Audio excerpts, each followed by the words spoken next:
Seemo se ne se tswile mo taolong jaaka ditsela tse di lebang kwa Northwest University di ne di tswaletswe. Ga ba re tlotse go godimo ba sa re fe merekong ba ya go tsa ba re batho ba di landlord ba reke dikoloi which ke ha nako le thatha kone simula gore ba re tlhakatlhakanyetsa ga ba re dilo tse di right tshwantse re tsamaye ka gore koloi e na le route e na le permit mo routing eo dikoloi tseo ntato aka di a tlogela dikoloi tseo di a tsamaya nna motho ke patelang koloi go ga every month ha data nyeo ke bo unfair.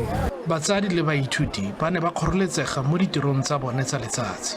Tota go bokete mo go rona re le batsadi gompieno ga re tla be re tabogela bana ka ditransporto mme tsela e tswetswe.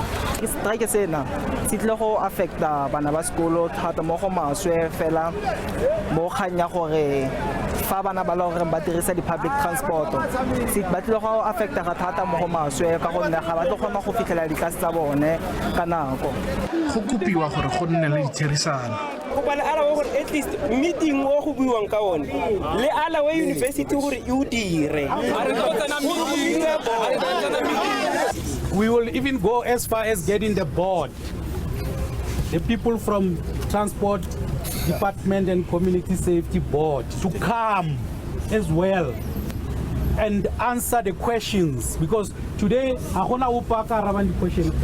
Jabu wa Africa, SABC News, Mahikeng.